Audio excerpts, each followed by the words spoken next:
Hello बच्चों, welcome to the brand new lecture of your favorite channel Conceptual Learning. So आज के lecture में हम बात करने वाले हैं जेई एडवांस्ड 2020 का जो पेपर 1 था उसके अंदर सेक्शन 1 या सेक्शन 2 या सेक्शन बी जिसके अंदर हम लोग एमसीक्यू या मल्टीपल चॉइस क्वेश्चंस के बारे में डिस्कस करेंगे आज, ठीक है। अगर आप जेई एडवांस का पेपर देने वाले हैं तो ये लेक्चर आपके लिए बहुत बहुत इंपॉर्टेंट होने वाला है। चलिए क्वेश्चन से बात करते हैं। So a particle of mass m moves in a circular orbit with potential energy Vr is equal to Fr, where F is a positive constant and R is its distance from the origin. Its energies are calculated using the Bohr's model. If the radius of the particle's orbit is denoted by R, its speed and energy are denoted by V and E respectively for the nth orbit where h is Planck's constant. तो हमें कुछ ratios, कुछ values निकालनी है according to the options. So सबसे पहले तो मुझे पता है कि पोटेंशियल एनर्जी होती है वो U से रिप्रेजेंट करता हूँ और मुझे पता है कि F is equal to minus of D U by D R होती है, यानी U की वैल्यू कहीं ना कहीं F और R के आसपास रहेगी, राइट। जहां पे मुझे भी यहाँ पे F और R दे रखा है, यानी जो F कांस्टेंट है वो कुछ और नहीं फोर्स है जो कि कांस्टेंट है यहाँ पे, ठीक है। So can I right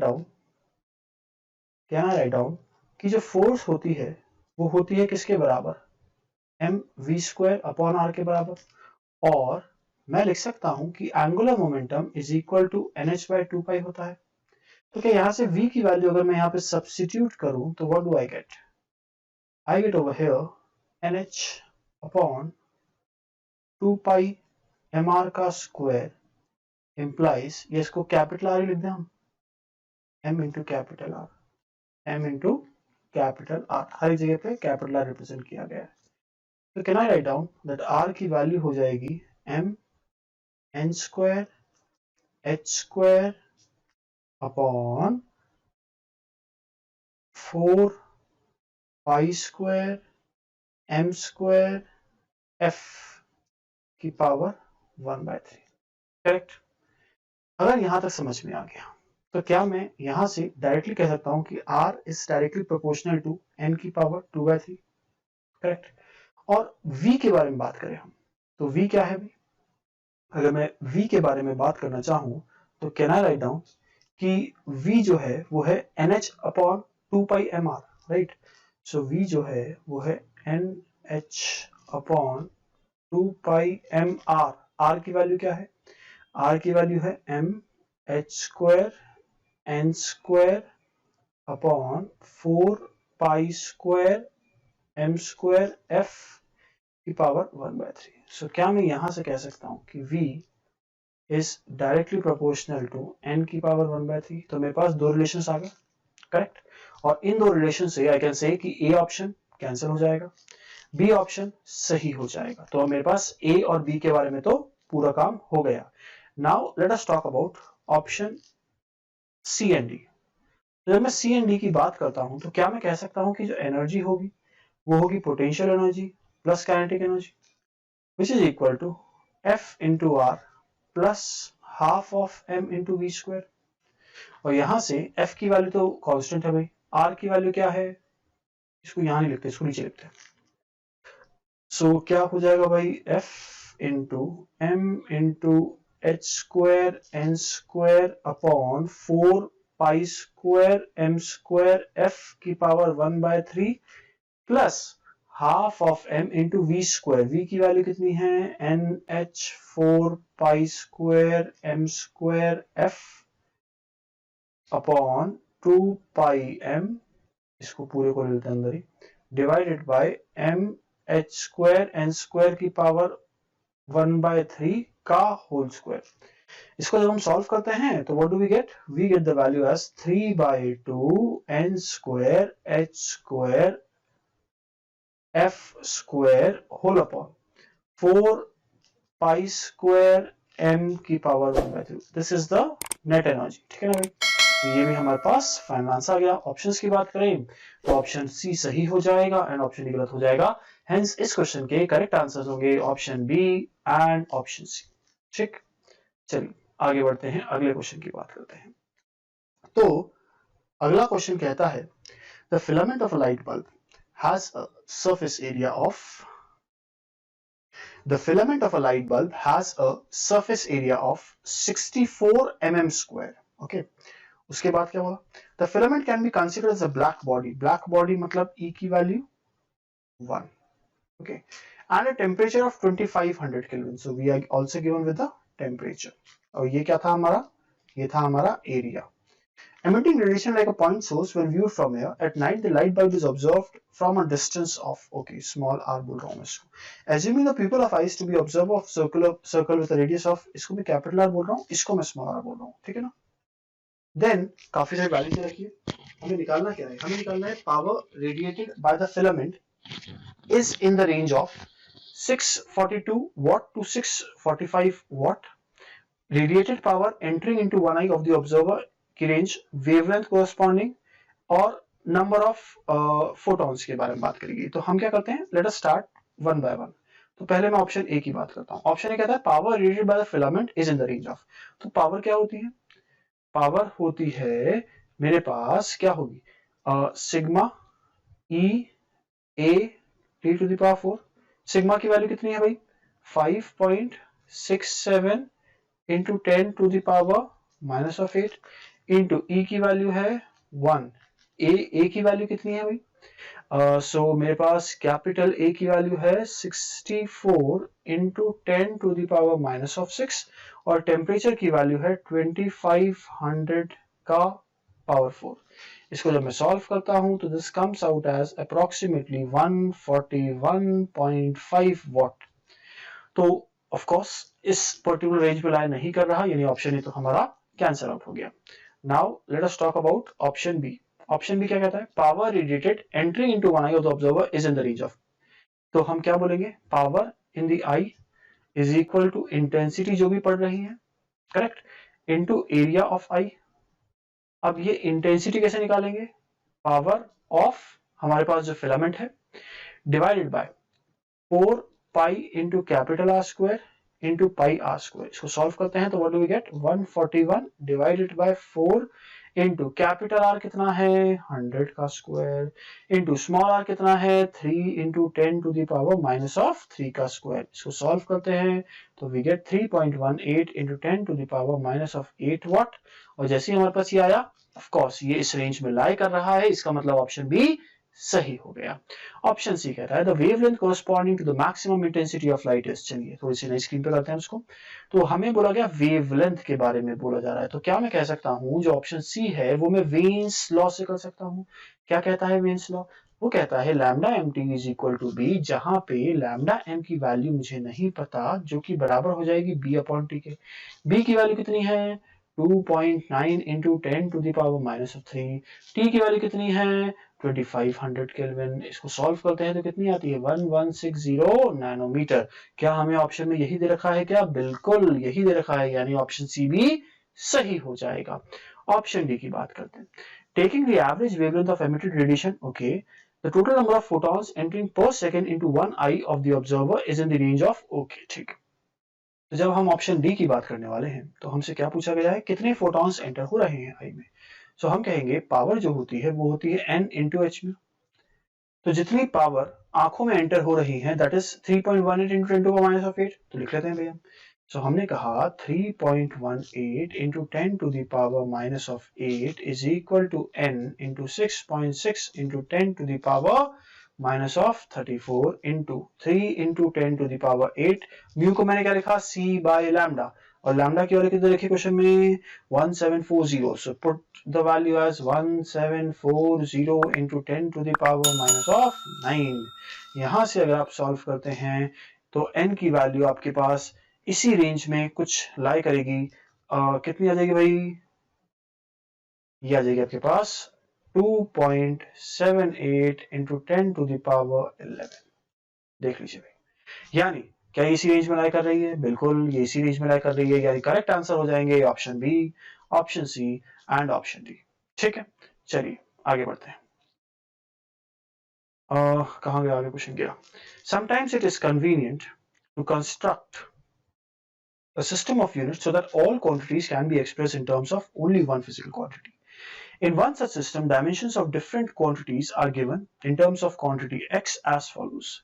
So हमें क्या कहा गया कि पोजीशन जो है वो है x की पावर अल्फा के बराबर. फिर क्या बोला गया, स्पीड जो है which is lt-1 वो बराबर है x की पावर बीटा. फिर बोला गया एक्सेलरेशन जो है वो बराबर है x की पावर p के. फिर बोला गया मोमेंटम जो है which is mlt-1 वो बराबर है x की पावर q के.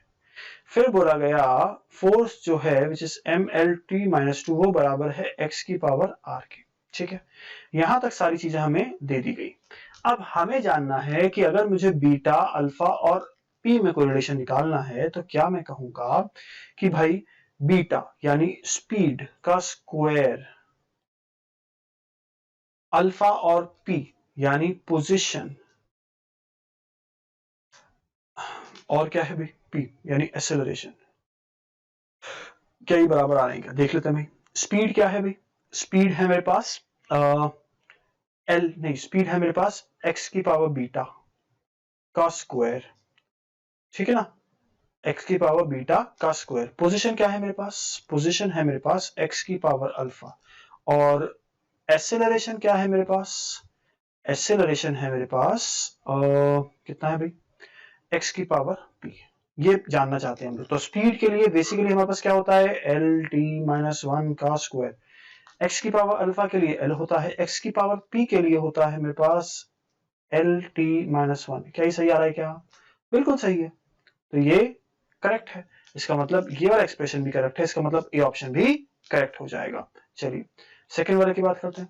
तो सेकंड वाला कहता है x की power p which is equal to what, acceleration. तो हमने क्या किया lt-2 लिख दिया. फिर q है, q कहाँ है भाई, मोमेंटम के अंदर है, तो क्या लिखूंगा mlt-1. माइनस ऑफ r है, r यानी फोर्स, नीचे आ जाएगा, कितना आ जाएगा mlt-2. क्या ये बराबर है x की power beta which is speed lt-1, yes और नो.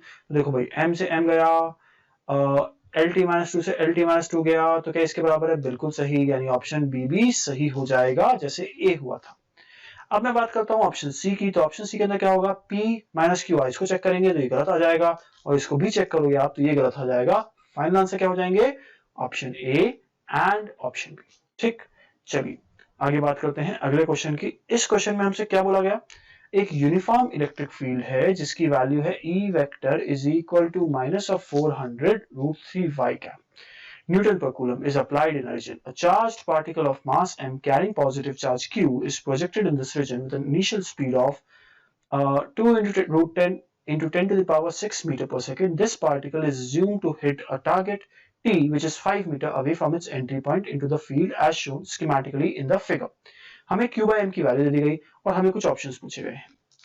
सबसे पहली चीज हमसे पूछी जा रही है वो है कि the particle will hit t if projected at an angle of 45 degree with the horizontal. तो हमें पता है कि ये क्या है, ये है रेंज.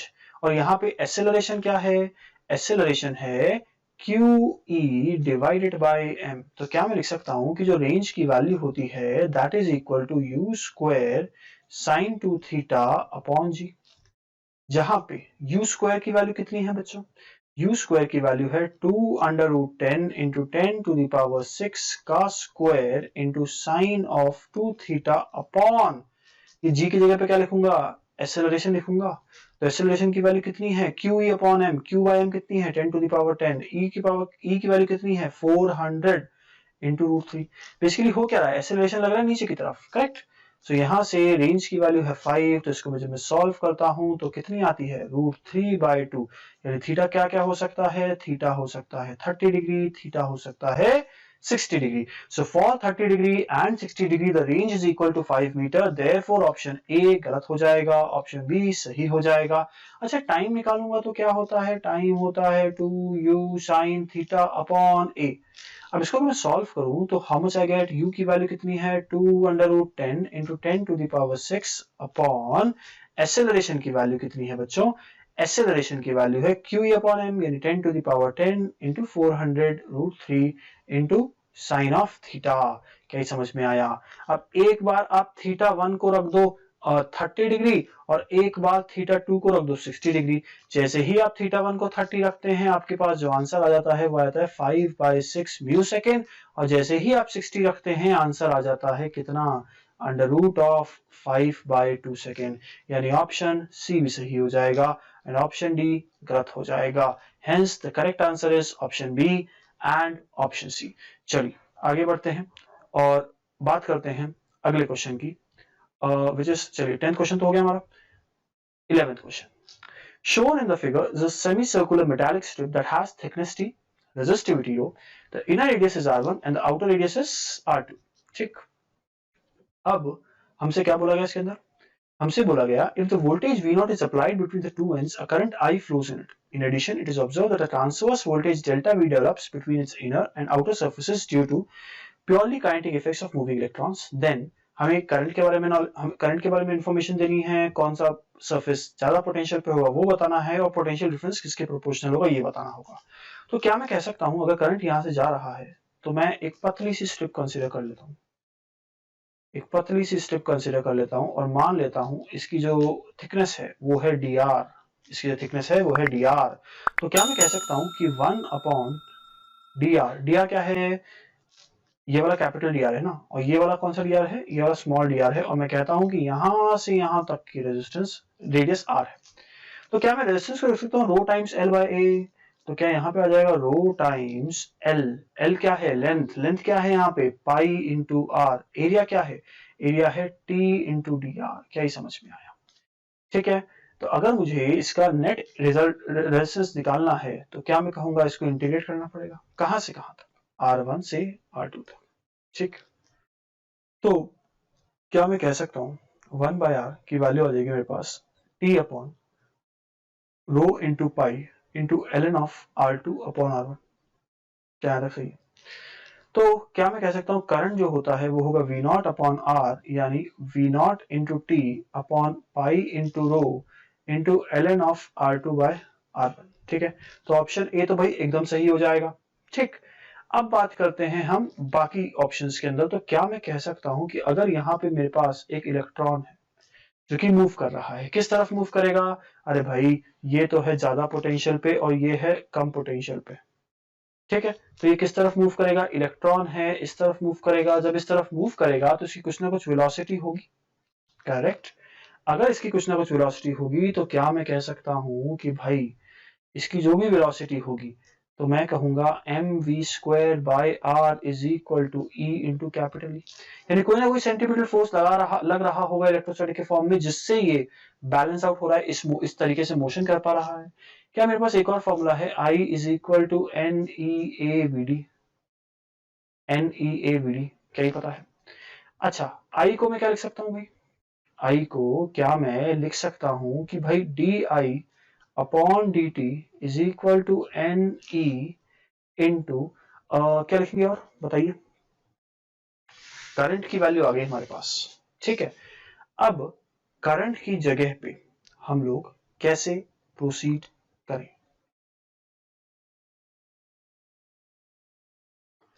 तो भाई अब आगे करेंगे हम लोग कहेंगे कि भाई इस क्वेश्चन के अंदर ये एक्सप्रेशन है, क्या मैं कहूंगा कि भाई इसके अंदर ये टी थिकनेस और ये dr हिस्सा जो है, dr क्या है बेसिकली यही तो हिस्सा है, इसमें से करंट जा रहा होगा।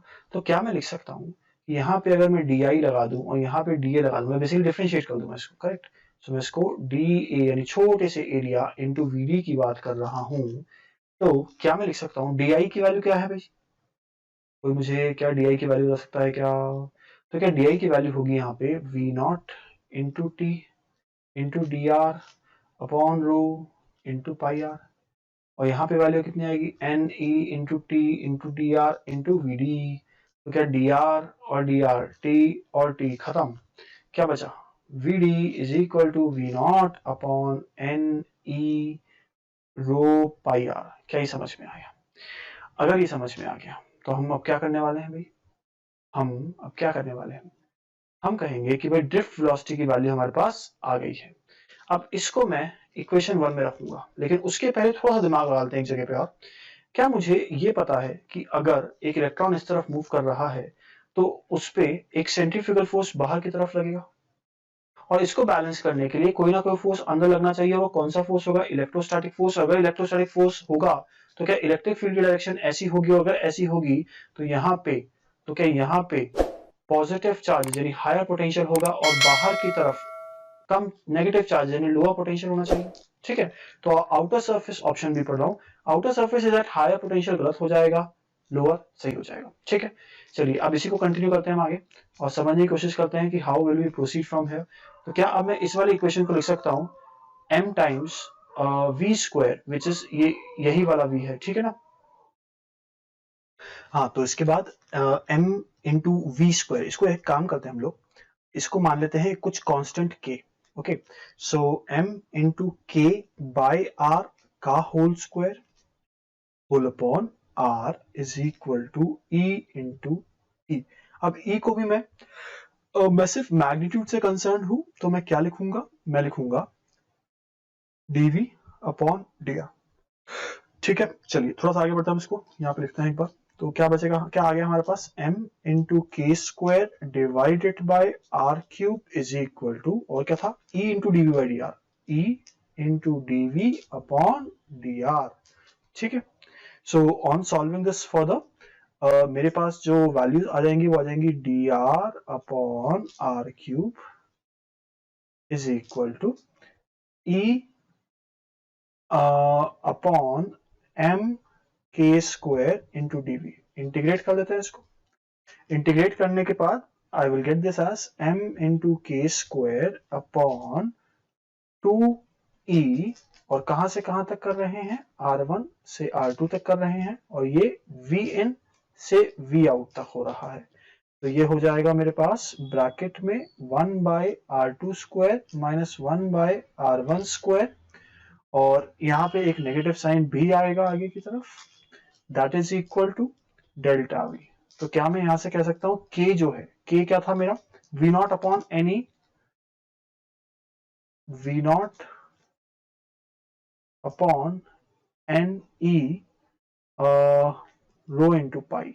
ठीक है ना भाई, इसका स्क्वायर हो जाएगा डिवाइडेड बाय 2 ही हो जाएगा, करेक्ट, इज इक्वल टू, और यहाँ पे 1 by R one square minus 1 by R two square is equal to delta V. अब क्या मैं कह सकता हूँ कि delta V is directly proportional to V not square, और अगर थोड़ा आप ध्यान दें तो यहाँ पे इस रिलेशन से क्या मैं कह सकता हूँ V not is directly proportional to I, implies that this is directly proportional to I square। क्या समझ में आया, अगर समझ में आ गया तो यही आपका ऑप्शन डी हो जाएगा, यानी इस क्वेश्चन के अंदर करेक्ट आंसर हो जाएंगे option A, option C and option D. Okay, चलिए तो आगे बढ़ते हैं नेक्स्ट क्वेश्चन पे।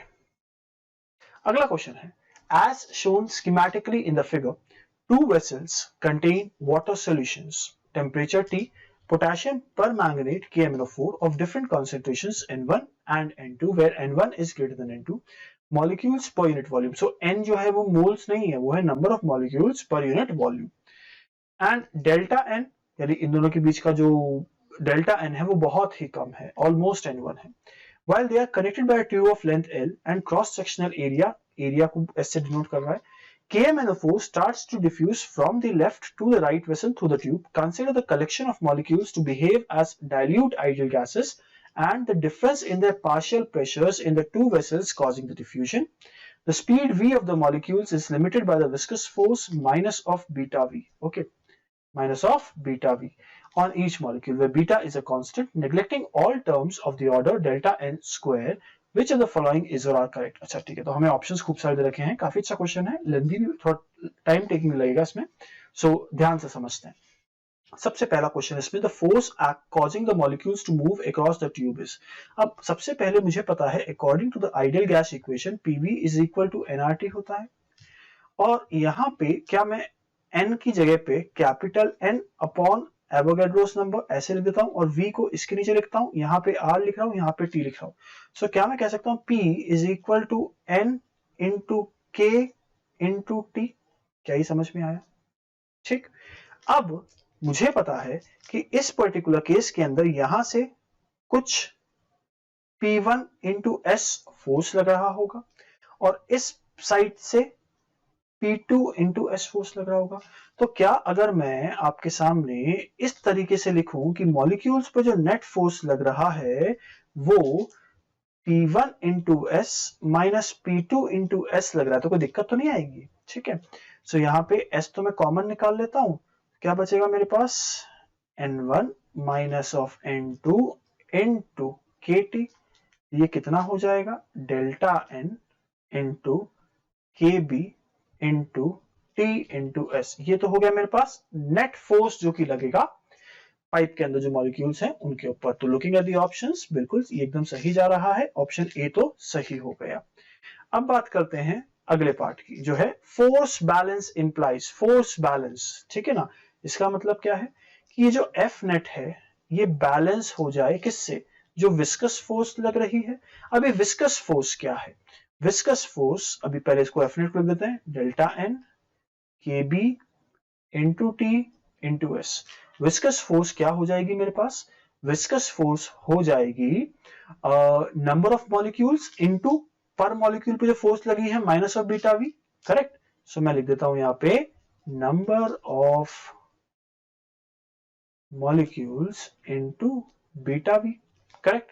तो यहाँ पे नंबर ऑफ मॉलिक्यूल्स कितने हो जाएंगे भाई, क्या मैं कहूंगा कि इसमें जो number of molecules per unit volume है वो ऑलमोस्ट इन दोनों का एवरेज होगा, correct, into surface area into L, ये हो जाएंगे नंबर ऑफ मॉलिक्यूल्स, समझ में आ रहा है, इनटू बीटा बी, और ये किसके बराबर है, delta N into K B into T S. क्या मैं यहां से कुछ चीज कॉमन है, बिल्कुल ये काट सकता हूं, तो finally I get delta N into K B into T is equal to N1 plus N2 by 2, almost N1 के बराबर है। So N1 into beta into V into L, देख लो भाई क्या समझ आया।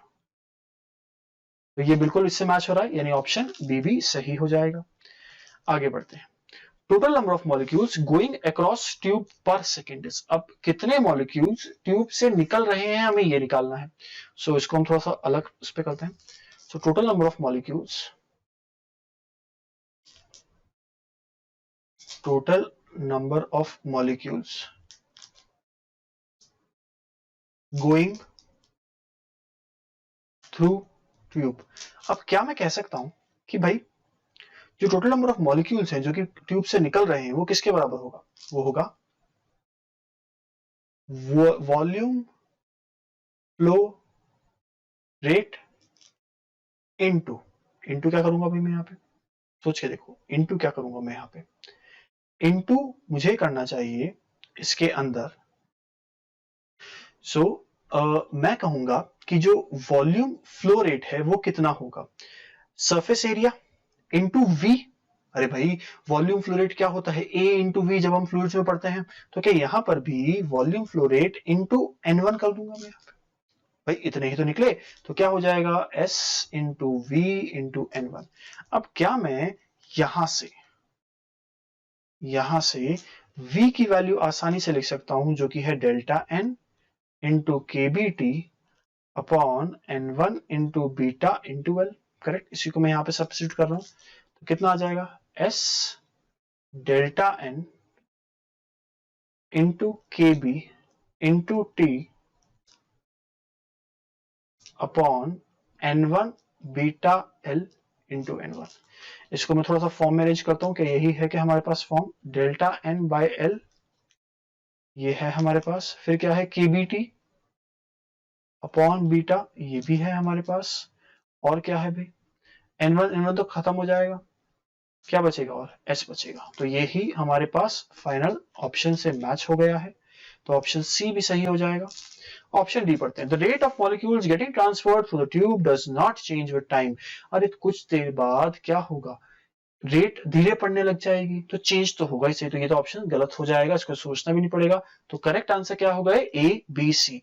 तो आज का लेक्चर हम लोग यहीं पे खत्म करते हैं।